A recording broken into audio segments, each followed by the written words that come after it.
Hello सभी को और मैं आपका स्वागत करता हूं अपने YouTube चैनल इंदौर की पाठशाला पर। और आज हम पढ़ने वाले हैं कक्षा 12वीं का व्यवसायिक अध्ययन यानी बिजनेस स्टडी। तो सबसे पहले आप सब एक पेन और कॉपी लेकर रेडी हो जाएं और जो भी मैं इम्पोर्टेंट बताऊंगा उसे नोट कर लें हाथों हाथ। तो आइए शुरू करते हैं बिना टाइम गवाए। बिजनेस स्टडी का कंप्लीट पेपर जैसा बोर्ड एग्ज़ाम में आने वाला है। आप सबको बता दूं कि इस बार पैटर्न चेंज हो चुका है और पेपर 100 की जगह अब 80 मार्क्स का होगा, 80 नंबर का, जिसमें आपको टोटल 32 नंबर के ऑब्जेक्टिव आएंगे। मतलब टोटल नंबर का 40% तो आप ऑब्जेक्टिव लाकर ही पास हो सकते हैं आसानी से। इसके बाद आपको 2 नंबर वाले 10 क्वेश्चन, 3 नंबर के 4 क्वेश्चन और 4 नंबर के भी 4 क्वेश्चन आएंगे। तो आओ हम इसको हिंदी और इंग्लिश दोनों मीडियम में पढ़ेंगे ताकि किसी को कोई प्रॉब्लम ना हो। और अगर आपको ऐसे ही बाकी सब सब्जेक्ट का भी वीडियो चाहिए तो जल्दी से मेरे चैनल को लाइक, शेयर और सब्सक्राइब करें और बेल आइकन ज़रूर प्रेस करें ताकि आप कोई भी पेपर या अपडेट ना छूट पाए। तो यहाँ पर हमारा पहला प्रश्न ये है, सही विकल्प चुनिए। उसका फर्स्ट है, प्रबंध का पहला कार्य होता है। देखिए, प्रबंध का मतलब इंग्लिश में होता है मैनेजमेंट, किसी भी काम को ठीक तरीके से करना और दूसरों से करवाने की कला, मैनेजमेंट। कोई भी काम हम दूसरों से करवाते हैं तो सबसे पहले हमें क्या करना होता है। देखिए, हमारे बीच में कुछ ऐसे बच्चे भी हैं जिन्होंने अभी तक BS नहीं पढ़ा है बिल्कुल भी, तो हम बिल्कुल बेसिक से स्टार्ट करेंगे। प्रबंध, जैसे आप कोई भी काम करते हो या आपको मैंने बोला कि चलो आपको एक बर्थडे पार्टी अरेंज करना है, तो सबसे पहले आप क्या करोगे, उसके लिए एक प्लानिंग करना शुरू करते हैं कि बर्थडे पार्टी में कितने लोगों को बुलाएंगे, क्या होगा, कैसा फंक्शन करना है, क्या पार्टी देना है, कहाँ देना है।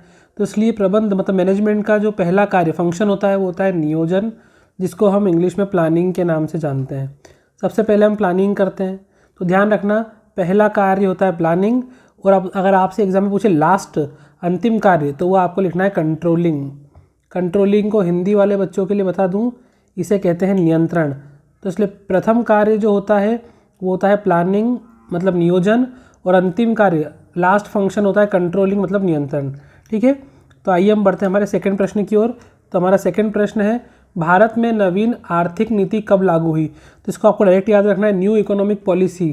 इंडिया में न्यू इकोनॉमिक पॉलिसी कब आई, तो ये ध्यान रखना है आपको, 1991 में आई। और इसी में LPG भी आया, LPG। LPG का फुल फॉर्म होता है, L से होता है लिबरलाइजेशन, लिबरलाइजेशन, जिसको हम हिंदी में कहते हैं उदारीकरण। P से होता है प्राइवेटाइजेशन, प्राइवेटाइजेशन, जिसे हम कहते हैं निजीकरण। और G से होता है ग्लोबलाइजेशन, ग्लोबलाइजेशन, जिसे हम कहते हैं वैश्वीकरण।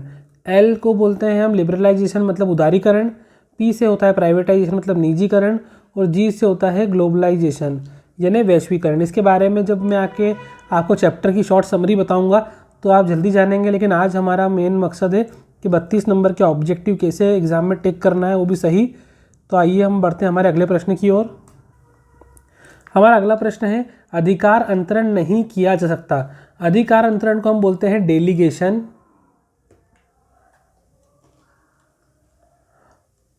Of authority, delegation of authority. कई बार ऐसा होता है, हम देखते हैं कि जो काम हमें सौंपा जाता है वो हम उसका अधिकार किसी और को भी सौंप सकते हैं। जैसे मान लो आपने किसी से कोई शादी पार्टी का ऑर्डर लिया और आप वो काम खुद ना करते हुए किसी और को काम करने के लिए दे सकते हैं। या घर में आपके माता पिता ने आपको कोई काम करने के लिए दिया और उन्होंने बोला कि काम आपको ही करना है और आपको अधिकार है कि आप जो चाहे कर सकते हैं। तो अगर किसी कारण से आपको काम नहीं करना चाहते तो आप वो अधिकार किसी और को दे सकते हैं। इसी को हम कहते हैं डेलीगेशन ऑफ अथॉरिटी मतलब अधिकार अंतरण। तो किस काम का अधिकार अंतरण नहीं कर सकते हैं? देखो भाई, दैनिक कार्य का तो कर सकते हैं, सामान्य कार्य का भी कर सकते हैं, सरल कार्य का भी कर सकते हैं। तो गोपनीय कार्य, सीक्रेट वर्क का कभी भी हम अधिकार अंतरण, सीक्रेट वर्क को कभी किसी और को नहीं सौंप सकते। तो हमारा चौथा प्रश्न, प्रशिक्षण पर बल दिया जाता है। प्रशिक्षण को अगर हम इंग्लिश वाले बच्चों के लिए बात करें तो प्रशिक्षण को हम बोलते हैं ट्रेनिंग। तो ट्रेनिंग जब हम करते हैं तो ट्रेनिंग में किस बात पर जोर दिया जाता है? देखो, जब भी आप ट्रेनिंग करते हो तो ट्रेनिंग में आपको प्रैक्टिकल नॉलेज पे ध्यान दिया जाता है। प्रैक्टिकल नॉलेज तो उसको बोलते हैं व्यवहारिक ज्ञान पे बल दिया जाता है कि आपको कितना प्रैक्टिकल नॉलेज, काम करना कितना आपको आता है।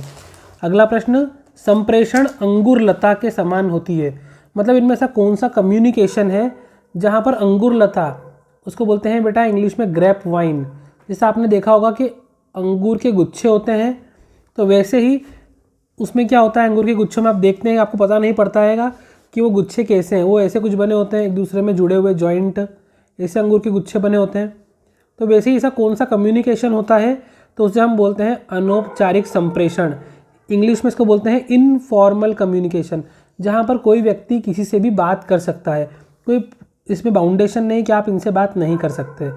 और हमारे पास अगला प्रश्न है हमारे पास प्रश्न क्रमांक 6, विपणन का कार्य नहीं है। विपणन को बोलते हैं, इसके अंदर अगर हमारी भाषा में बात करें तो मार्केटिंग का फंक्शन कौन सा नहीं है, तो इसमें आएगा अभिप्रेरण, मोटिवेशन। देखो दूसरों को प्रेरणा देना, कोई भी काम करना, ये मार्केटिंग में नहीं आता है। ये किस में आता है, ये आता है डायरेक्शन में। अभी हम आगे एक बार इनकी डायरेक्टिंग चैप्टर की डिटेल में समरी बनाएंगे, तब आपको ज़रूर समझ में आ जाएगा ये। तो यहाँ पर हिंदी मीडियम वालों के लिए चूज द करेक्ट ऑप्शन खत्म हो चुका है। अब हम आते हैं हमारे इंग्लिश मीडियम की तरफ। तो हमारे इंग्लिश मीडियम वाले बच्चों के लिए पहला question, first function of management. में पहले बता चुका हूँ, प्लानिंग, कोई भी काम करना हो, मैनेजमेंट करना हो, तो प्राइमरी फंक्शन या फर्स्ट फंक्शन होता है उसका planning. New economic policy India में कब आई, 1991 में।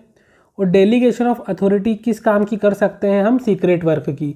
ये मैं आपको डिटेल में अभी आगे समझा चुका हूँ। आप चाहें तो इस क्वेश्चन का स्क्रीनशॉट लेके अपने पास रख सकते हैं आपकी बात की प्रैक्टिस करने के लिए। हमारा next question, training gives emphasis on. हमने देखा ट्रेनिंग जब करते हैं तो हमारा मेन फोकस काय पर रहता है, प्रैक्टिकल नॉलेज पे। और ये बताया था हमने ग्रेप वाइन के समान कम्युनिकेशन कब होता है, तो ये होता है इनफॉर्मल ऑर्गेनाइजेशन में, इनफॉर्मल कम्युनिकेशन जो ग्रेप वाइन के समान होता है, अंगूर लता के समान होता है। तो दोस्तों ये हमारे सामने लास्ट इंग्लिश मीडियम के लिए, which of the following is not a function of marketing. इनमें से कौन सा मार्केटिंग का फंक्शन नहीं है, तो हमारा जवाब है मोटिवेशन, संप्रेषण जो होता है। देखो एडवर्टीजमेंट, आप मार्केट में हो, आपने कोई चीज़ बनाई है, तो आपको उसको विज्ञापन करना ही पड़ेगा, तभी लोगों को पता पड़ेगा कि मार्केट में नया प्रोडक्ट लॉन्च हुआ है।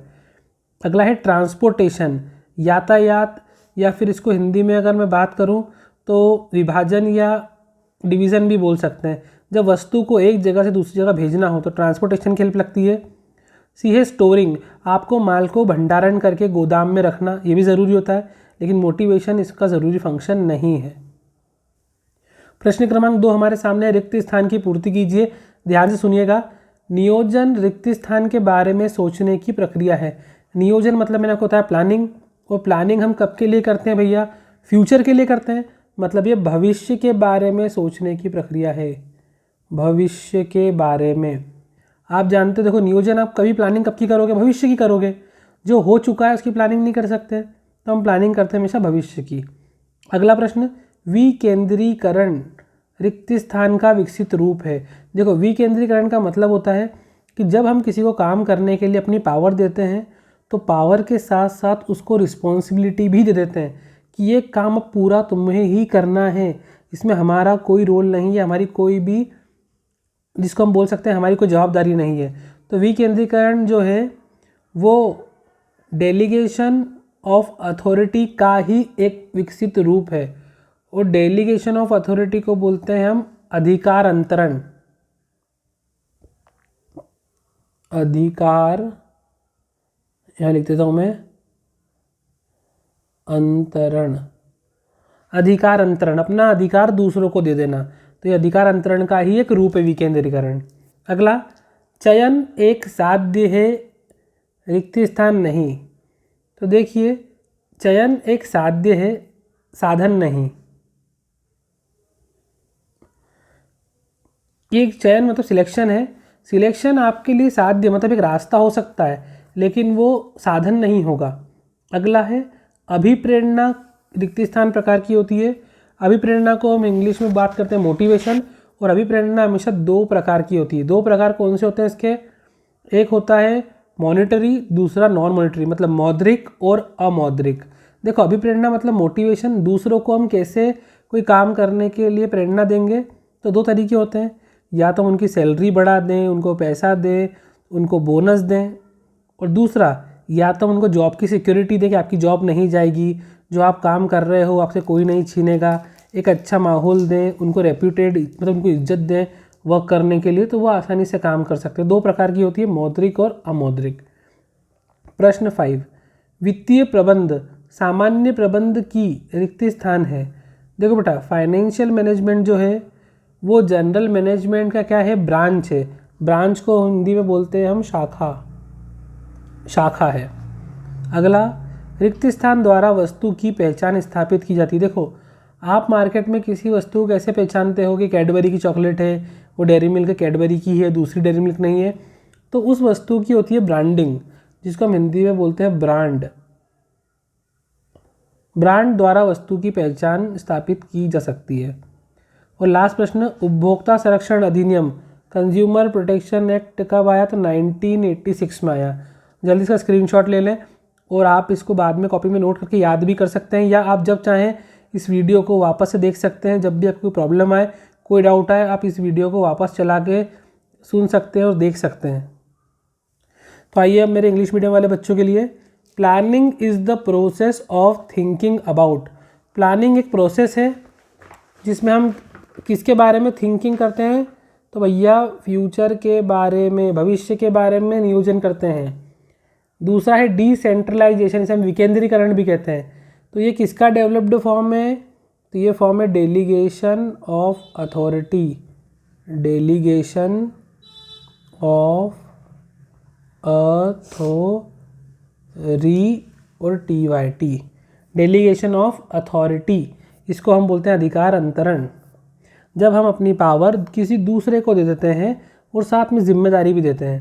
फिर selection is and not means, ये ध्यान रखना। मोटिवेशन आर 2 टाइप्स बताया मैंने कि मोटिवेशन, किसी को मोटिवेट करने के 2 तरीके होते हैं। एक होता है मॉनिटरी मोटिवेशन, जब किसी को पैसे दे के हम उसको मोटिवेट करें, और दूसरा नॉन मॉनिटरी, जब हम उसे जॉब सिक्योरिटी वगैरह देकर उनको मोटिवेट करें, काम करने के लिए प्रमोट करें। अगला है financial management is dash of general management. ध्यान रखना, financial management is branch of general, branch में शाखा, इस पेड़ की शाखा होती है, वैसी फाइनेंशियल मैनेजमेंट सामान्य जनरल मैनेजमेंट की एक ब्रांच शाखा है। किसी भी प्रोडक्ट को आइडेंटिफाई करने के लिए, पहचानने के लिए क्या ज़रूरी है भैया, उसका ब्रांड नेम। तो ब्रांड से पहचानते अपन। और कंज्यूमर प्रोटेक्शन एक्ट कब हुआ, 1986 में।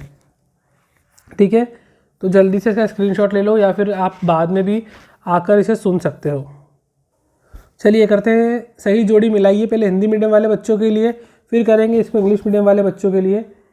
मुख्य कार्यकारी अधिकारी, देखो किसी भी कंपनी में जो भी मुख्य अधिकारी होता है, जो मेन एग्जीक्यूटिव ऑफिसर होता है, वो हमेशा कोई टॉप लेवल का आदमी होगा, जो बिल्कुल वहाँ के उच्च लेवल पे होगा।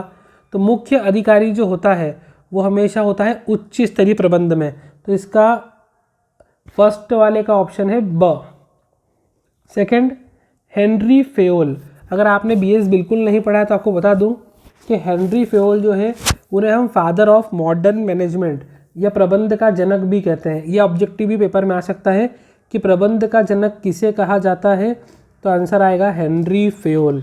ध्यान रखना, तो इन्होंने अनुशासन का सिद्धांत दिया था, तो इसलिए फ जो है आपका सेकंड आंसर है। तीसरा है FW टेलर, इन्हें हम फादर ऑफ साइंटिफिक मैनेजमेंट, वैज्ञानिक प्रबंध का जनक कहते हैं। ध्यान रखिएगा, हेनरी फेयोल को हम कहते हैं प्रबंध के सिद्धांत का जनक, और टेलर को हम कहते हैं वैज्ञानिक प्रबंध का जनक, वैज्ञानिक प्रबंध का जनक। ठीक है, तो ध्यान रखना, ये भी आपसे पूछा जा सकता है। तो इन्होंने क्या करा था FW टेलर ने, कि इन्होंने बोला था कि हम जो है मैनेजमेंट को साइंस के द्वारा भी यूज़ कर सकते हैं, मतलब मैनेजमेंट में साइंस का यूज़ भी हो सकता है, इसलिए इन्हें बोलते हैं वैज्ञानिक प्रबंध। तो चलिए अभी हम एज द पेयर पर आ जाते हैं वापस से जल्दी से। हम थे FW टेलर के बारे में। तो FW टेलर जो है उन्होंने प्रयोग का सिद्धांत दिया था। अनौपचारिक संगठन, अनौपचारिक को बोलते हैं हम इनफॉर्मल ऑर्गेनाइजेशन, इसमें क्या होता है, कोई भी व्यक्ति आकर ग्रुप बना सकता है, जैसे आपकी समाज में या कहीं भी, तो इसको बोलते हैं अपन सामाजिक संबंध।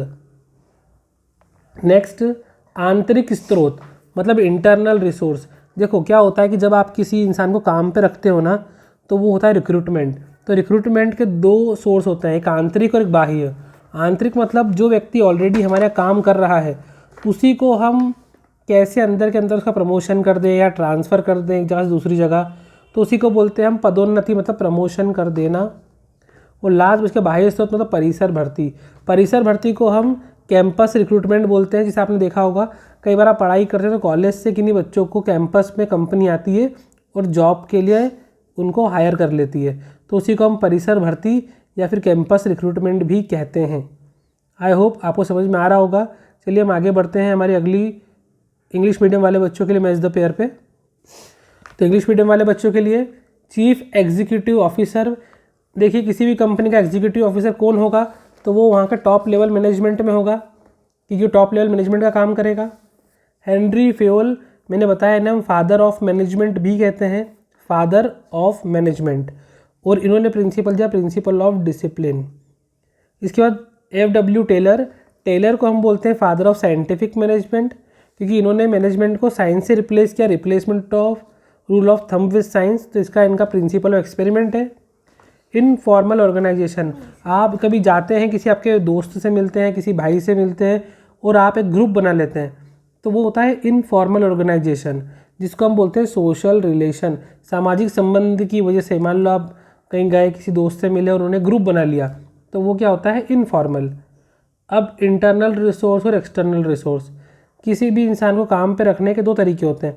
पहला, या तो आप कंपनी के अंदर ही जॉब कर रहा है तो आप उसको आगे प्रमोट कर लो, और दूसरा होता है एक्सटर्नल, मतलब बाहर का कोई व्यक्ति है, उसको अगर हम कंपनी में काम पे रख रहे हैं। तो इंटरनल में आता है प्रमोशन करना किसी व्यक्ति का, और एक्सटर्नल में आता है कैंपस रिक्रूटमेंट।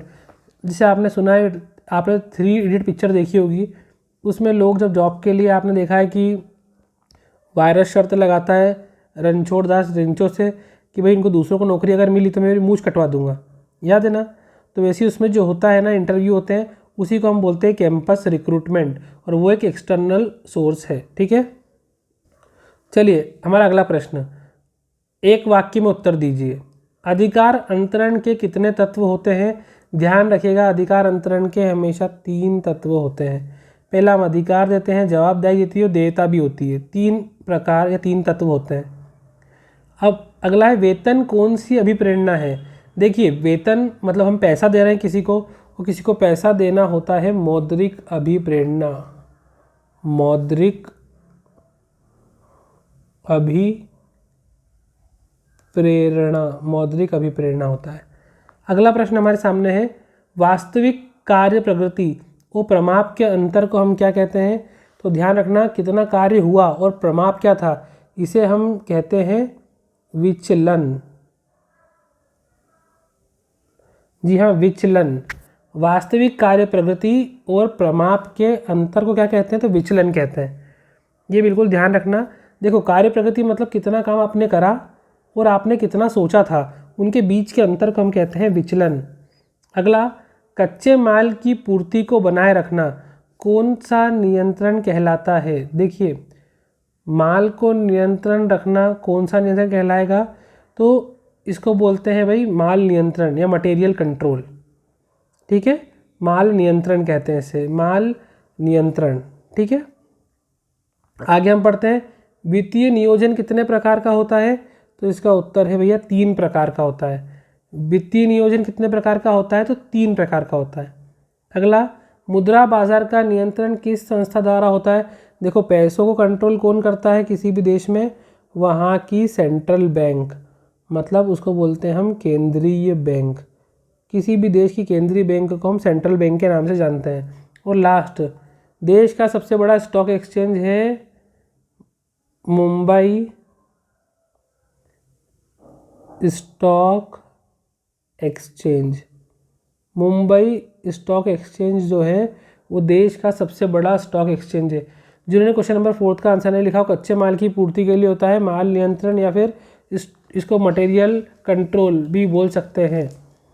अगला इंग्लिश मीडियम वाले बच्चों के लिए हमारा पहला प्रश्न है हाउ मेनी एलिमेंट्स, देखो ना हाउ मेनी नंबर पूछा है, डेलीगेशन ऑफ अथॉरिटी के कितने एलिमेंट्स होते हैं 3, types of motivation of salary, आप जब किसी की सैलरी बढ़ा देते हैं तो आप उसको मोटिवेट कर रहे हैं, और सैलरी देना एक प्रकार का मॉनेटरी मोटिवेशन है, मॉनेटरी मतलब पैसा देना, मॉनेटरी मोटिवेशन।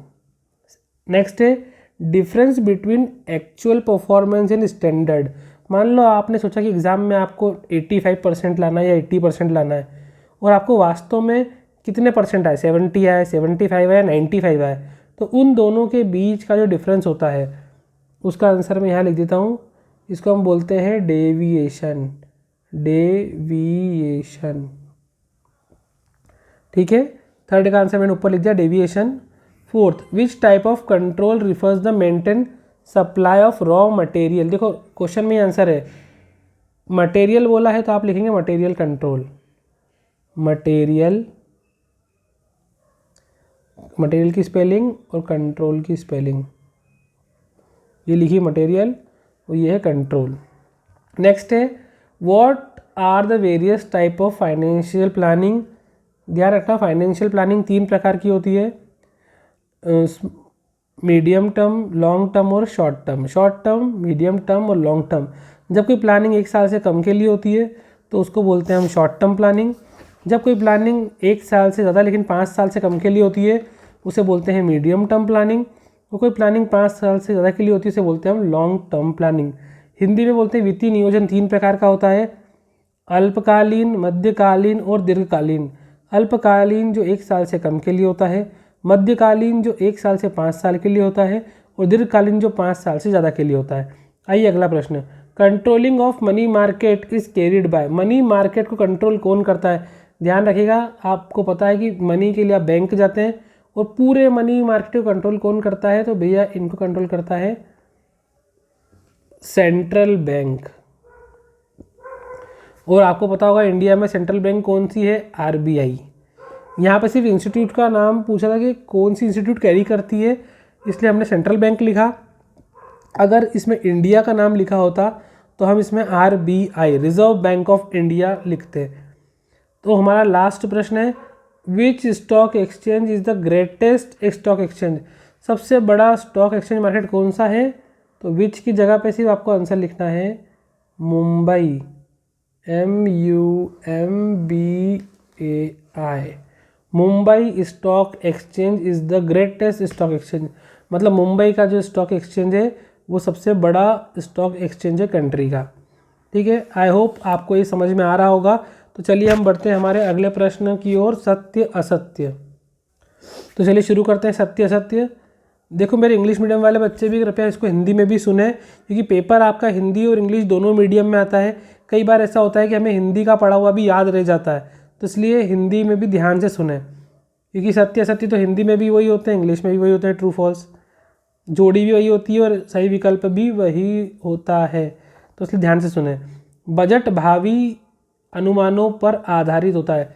बजट जब आप बनाते हैं, देखो आप कभी बजट बनाते हो, मान लो मैंने पूछा कि आप कितने की पार्टी देने वाले हो, आपका बजट क्या है, तो आप बोलोगे यार पार्टी तो 1000 की देना है, कितने लोग आ जाएंगे। तो बजट जो होता है वो अनुमान पर आधारित होता है। जी हाँ होता है, तो सत्य है ये हमारा। सेकंड, संप्रेषण सदैव लिखित होता है। देखो संप्रेषण को बोलते हैं कम्युनिकेशन। आप जब भी किससे कम्युनिकेट करते हो तो क्या हमेशा लिख के करते हो क्या, नहीं भाई, मौखिक भी करते हैं। थर्ड, नेतृत्व निर्देशन का एक अंग है। देखो नेतृत्व मतलब लीडरशिप, और लीडरशिप जो है वो किसी को डायरेक्ट करने का। देखो निर्देशन मतलब होता है, जैसे आपने देखा होगा पिक्चरों में होता है डायरेक्टर, उसको बोलते हैं निर्देशक, जो हीरो हीरोइन सबको बताता है क्या काम कैसे करना है, कौन सा गाना कब शूट होगा, कैसी एक्टिंग करना है, तो वो उनका लीडर भी बन जाता है। उनको कोई स्टेप नहीं आती तो बताता है करना, तो नेतृत्व इसी का अंग है। जी हाँ, ट्रू। अब विचलन सदैव ऋणात्मक होता है। विचलन हमने ऊपर पहले पढ़ा था कि एक्चुअल परफॉर्मेंस और स्टैंडर्ड में जो डिफरेंस होता है उसको विचलन कहते हैं, और विचलन सदैव ऋणात्मक होता है क्या, नहीं, धनात्मक भी होता है, ऋणात्मक भी होता है, शून्य भी हो सकता है। अगला, पूंजी व्यवसाय जीवन का रक्त है। बिल्कुल सही। देखो अगर आपके बिजनेस में आपको कमाना है तो आपको पैसा लगाना पड़ेगा, पूंजी लगाना पड़ेगी। अगर आपके बिजनेस में पैसा नहीं लगाओगे तो प्रॉफिट कैसे कमाओगे, और लास्ट पूंजी बाजार संगठित बाजार है। जी हाँ, देखो कैपिटल मार्केट जो होता है वो एक संगठित बाजार है, ऑर्गेनाइज्ड मार्केट है। इसके लिए हमारे पास security and exchange board of India है, NSCI, OTCI, ऐसे बहुत सारे मार्केट है जहाँ पर हम शेयर मार्केट जिनको बोलते हैं, यहाँ पे खरीदी और बिक्री हम कर सकते हैं शेयर्स की। तो आई होप हिंदी मीडियम वाले बच्चों को ऑब्जेक्टिव समझ में आए होंगे। अब हम बात करते हैं इंग्लिश मीडियम की। तो इंग्लिश मीडियम वाले बच्चों के लिए हमारा पहला प्रश्न है ट्रू फॉल्स, सत्य और असत्य। यहाँ पर हमारा पहला प्रश्न है budgets are depend on future estimation. Budget जो होते हैं भाई वो फ्यूचर पे डिपेंड करते हैं, फ्यूचर के बारे में सोच के बनाते हैं, बिल्कुल बनाते हैं। Communication is always done return, क्या कम्युनिकेशन बातचीत हमेशा रिटर्न होती है? जी नहीं, ओरल भी हो सकती है। फिर leadership is a part of directing. देखो भाई, अगर आप लीडर हो तभी आप लोगों को बोलोगे ना आपको ये काम इस तरीके से करना है, उस तरीके से करना है, तो लीडरशिप डायरेक्टिंग का पार्ट है। जी हाँ, देखो अगर आप लीडर हो तो लोग आपकी बात मानेंगे, मतलब आप उनका डायरेक्शन कर पाओगे। फिर डेविएशन इज़ ऑलवेज निगेटिव। जी नहीं, डेविएशन हमेशा निगेटिव नहीं होता है, पॉजिटिव भी हो सकता है। और capital is life blood of business. देखो कोई भी बिजनेस चलाना है तो सबसे पहले आपको पूंजी लगाना पड़ती है, कैपिटल लगाना पड़ेगा, तो ये सही बात है। और capital market is organise market. जी हाँ, ये भी सही बात है। तो दोस्तों आज हमने 32 नंबर के जो एग्ज़ाम में आने वाले ऑब्जेक्टिव्स हैं वो करे हैं। हो सकता है पेपर में आपको यही ऑब्जेक्टिव देखने को मिले या इनमें से कुछ चेंज हो सकता है, जो मैं आपको अब डिटेल में पढ़ाऊँगा जब हम इन चैप्टर की समरी लेकर आएंगे आपके सामने। तो BS में हमारे पास टोटल 12 चैप्टर्स हैं, 12 चैप्टर्स, और हम एक साथ 4-4 चैप्टर करेंगे और 3 दिन में हमारा BS पूरा हो जाएगा। आपको एग्ज़ाम में भी BS के पेपर में छुट्टी काफ़ी मिली है, तो आप उस समय पे भी मेरा वीडियो को 2-3 बार देख सकते हैं ताकि आपको प्रैक्टिस हो जाए। और मैं इसकी वीडियो ज़रूर लेकर आऊँगा, तो आप जल्दी से मेरे इस पेज को लाइक, शेयर और सब्सक्राइब करें और बेल आइकन ज़रूर दबाएं ताकि आप कभी भी इस वीडियो जो भी मैं अपडेट करूँगा वो आपको उसका अपडेट ऑटोमेटिकली मिल जाए। मुझे इसी प्रकार से मोटिवेट कीजिए और वीडियो को लाइक ज़रूर करें। अब हम आगे अगर नेक्स्ट वीडियो में इसी पेपर के आगे जो 2 मार्क्स वाले 10 क्वेश्चन पेपर में आने वाले हैं उनके बारे में डिस्कस करेंगे कि उनमें क्या लिखना है और कैसे आपको करना है। ठीक है, okay, thank you so much, bye.